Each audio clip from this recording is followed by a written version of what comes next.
10 star news ఇక details చూసుకున్నట్లయితే ఎప్పుడు అధికారులను గౌరవిస్తాం, కానీ ఈ మధ్య అధికారులే మరి ఏమనుకుంటున్నారో ఏంటో, ప్రజాప్రతినిధులాగా మేము ఉండేది ఈ 3-4 సంవత్సరాలే అన్నట్టు గవర్నమెంట్కి కాదు పార్టీకి తొత్తులుగా, కూటమి ప్రభుత్వానికి తొత్తులుగా పనిచేస్తున్నారు. ఇదే ప్రభుత్వంలోని ఒక భాగమైన పోలీసుల మీద కోర్టు మాట్లాడటం జరిగింది. మీడియా మిత్రుల ద్వారా అందరికీ ఈరోజు తెలియజేయాల్సి ఉంది. డక్కిలి సర్పంచ్ ఒక ఎస్టీ మహిళ ఏ విధంగా అధికారులు, ప్రభుత్వంలోని పెద్దలు ఏకమై ఆమె మీద దాడి చేయడం,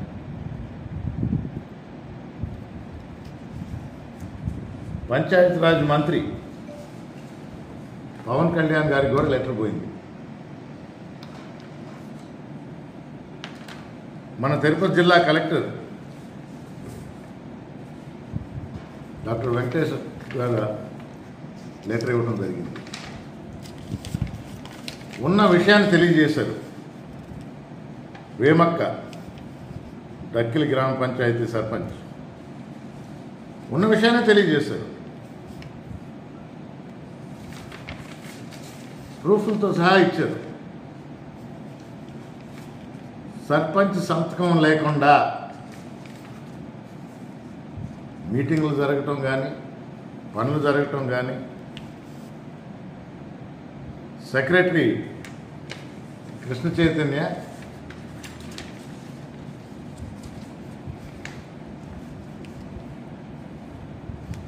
అధికార దర్పంతో ఈ పనులు చేస్తున్నాడని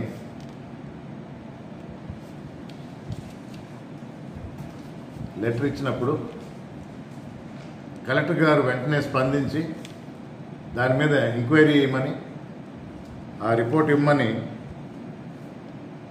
డిఎల్పిఓ గారికి చెప్పారు. గూడూరులో ఉంటారు. సమావేశం అయిపోయిన తర్వాత మా సర్పంచ్ వేమక్క గారి సంతకం పెట్టమని కూడా దౌర్జన్యంగా పెట్టించడానికి ప్రయత్నించారు. పెట్టలేదు.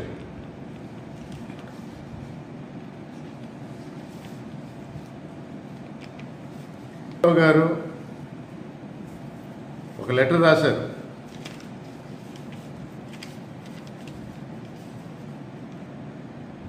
వేమక్క గారి విధులకు ఆటంకం కలిగిస్తున్నారని, వారికి తెలియకుండా పనులు చేస్తున్నారని, ఇది ఏమని అడిగితే మీకు చెప్పవలసిన అవసరం లేదని అవమానిస్తూ మాట్లాడుతున్నారని ఆరోపణలు చేస్తూ గ్రీవెన్స్ డే నాడు తిరుపతి జిల్లా కలెక్టర్కి ఇవ్వడం జరిగింది. దాని మీద విచారణ జరుపుటకు డివిజనల్ పంచాయతీ అధికారి గూడూరు వారు 25వ తేదీ ఉదయం 10 గంటలకు డక్కిలి మండలం గ్రామ పంచాయతీ కార్యాలయానికి విచ్చేయుదరు. సదరణ విచారణకు సంబంధించిన రికార్డులతో పంచాయతీ కార్యదర్శి డక్కిలి గ్రామ పంచాయతీ వారిని ఆదేశించడమైనది. మరియు అర్జీదారు శ్రీమతి శనక వేమక్క సర్పంచ్ డక్కిలి గ్రామ పంచాయతీ వారు రికార్డులతో విచారణకు హాజరు కావాల్సిందిగా కోరడమైంది. కలెక్టర్ గారు ఇచ్చిన దాని ప్రకారం డిఎల్పిఓ గారు మేము వస్తున్నాం విచారణకు, మీరు సిద్ధంగా ఉండండి అన్నారు. అక్కడ జరిగింది ఏంటి? మా దగ్గర వీడియోలు ఉన్నాయి, ఫోటోలు ఉన్నాయి.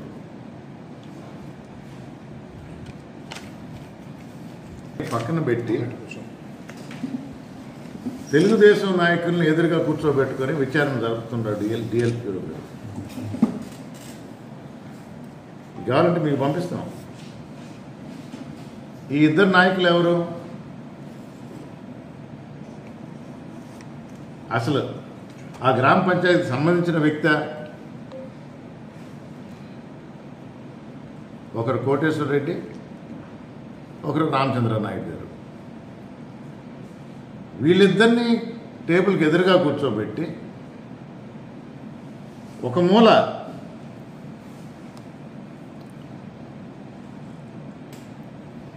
ఎస్టీ మహిళ సర్పంచ్ ఆమెను విచారించారు. డిఎల్పో గారు మరి పార్టీ పరంగా చేస్తున్నారా లేదా ఈ కూటమి ప్రభుత్వం ఉన్నంత వరకే పనిచేయాలనుకుంటున్నారా?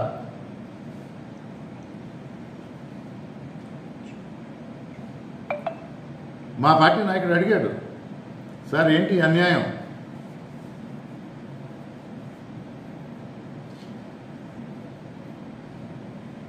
ఒక ఎస్టీ మహిళని, చదువురాని మహిళ, కలెక్టర్ ఆదేశాల మేరకు మిమ్మల్ని ఎంక్వైరీకి పంపిస్తే తెలుగుదేశం నాయకులను ముందర కూర్చోబెట్టుకుని ఏ విధంగా ప్రశ్నిస్తారంటే దానికి జవాబు ప్రజలు కూడా ఈ ఎంక్వైరీలో పార్టిసిపేట్ చేయొచ్చు అని.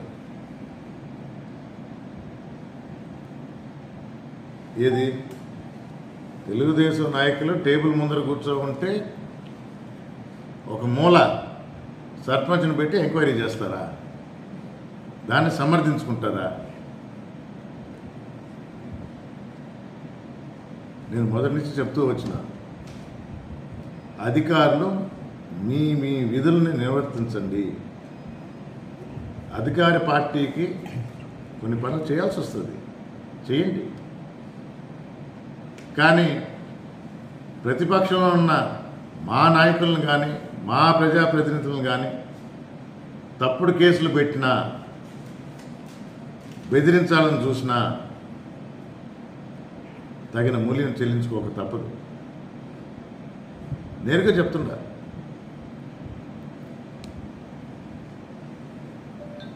ఈ 3 సంవత్సరాలే ఉందామనుకుంటున్నారా?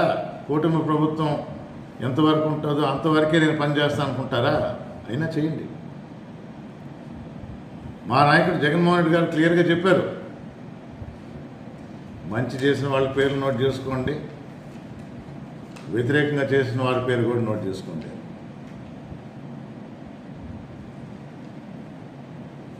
రాబోయేది వైఎస్ఆర్ కాంగ్రెస్ ప్రభుత్వం.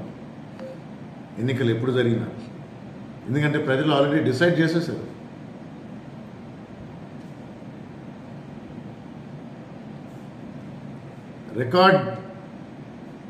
రికార్డులు బ్రేక్ చేస్తుంటుంది ఈ కూటమి ప్రభుత్వం అప్పులు చేయడంలో. మరి ఆ డబ్బులు ఎక్కడ పోతున్నాయా? ఇదివరకు జనం అవసరం కోసం ప్రతి వర్గాన్ని గుర్తించి, అవసరాన్ని గుర్తించి వారికి బటన్ నొక్కి నేరుగా జమ చేశారు.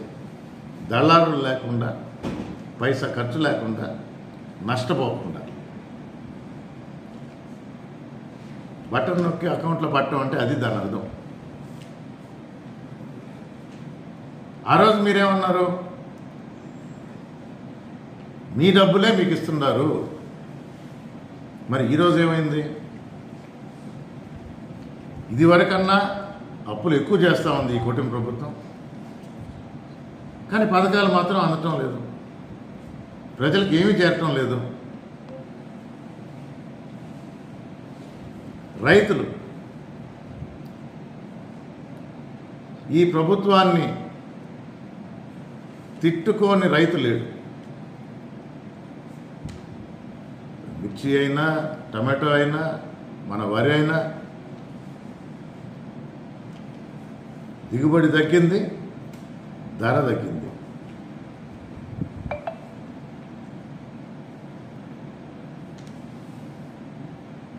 మీరు సేకరణ కేంద్రాలు పెట్టామంటున్నారు, ఎక్కడ?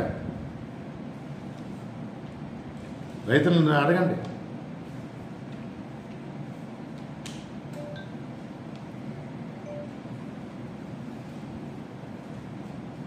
ఎలాంటి సాయం అందటం లేదు.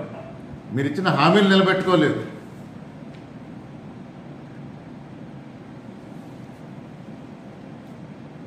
ఏదన్నా అడిగితే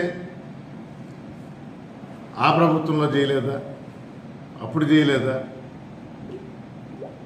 ప్రజలకు స్పష్టంగా హామీలు ఇచ్చారు. సంపద సృష్టిస్తాం, మీకు చేరువవుతాం, ఈ పథకాల కన్నా మెరుగ్గా చేస్తాం, బంగారు భవిష్యత్తు అన్నారు, బంగారు బాటలు అన్నారు,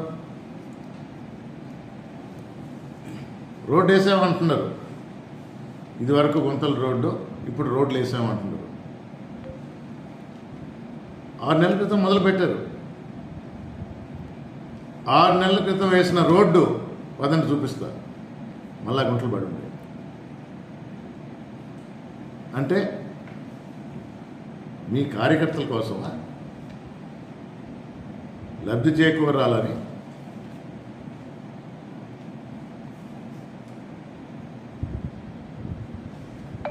ఏ విధంగా దాన్ని సమర్థించుకుంటారు? ఇసుక గురించి మాట్లాడారు,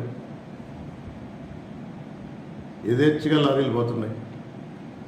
గ్రావెల్ గురించి మాట్లాడారు, ఎవరు ఏ బండిని ఆపటం లేదు. వెంకటగిరి నియోజకవర్గంలో సైదాపురంలో ఉన్న క్వాడ్స్ ప్రతిరోజు సాక్ష్యంలో కాదు, ఈనాడు ఆంధ్రజ్యోతిలో వస్తుంది. ఎవరు దీనికి బాధ్యులు? ఏం చేస్తుంది ఈ కూటమి ప్రభుత్వం?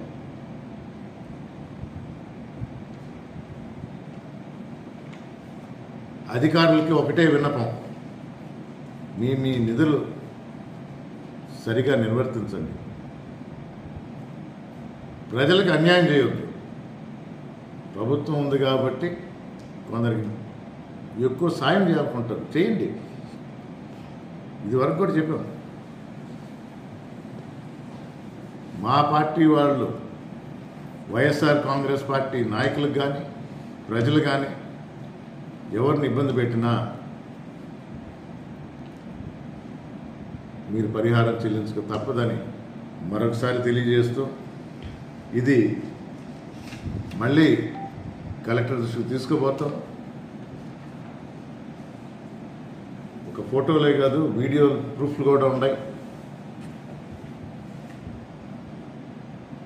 ఇలాంటి దుశ్చర్యలు మానుకొని ప్రజల కోసం పనిచేసే ప్రభుత్వంగా, ప్రభుత్వం ఎప్పుడూ ఉంటుంది కాబట్టి ప్రభుత్వాల్లో మీరు ప్రభుత్వ ఉద్యోగులుగా మీరు సరిగా పనిచేయాలని మరొకసారి తెలియజేసుకుంటూ, మీడియా మిత్రుల ద్వారా ఈ విషయం నలుగురికి తెలియజేయాలని కోరుకుంటూ, 3 రోజుల్లో ఉగాది వస్తుంది. వెంకటగిరి నియోజకవర్గ ప్రజలందరికీ ఉగాది శుభాకాంక్షలు మరియు రంజాన్ శుభాకాంక్షలు తెలియజేస్తూ సెలవు తీసుకుంటాం.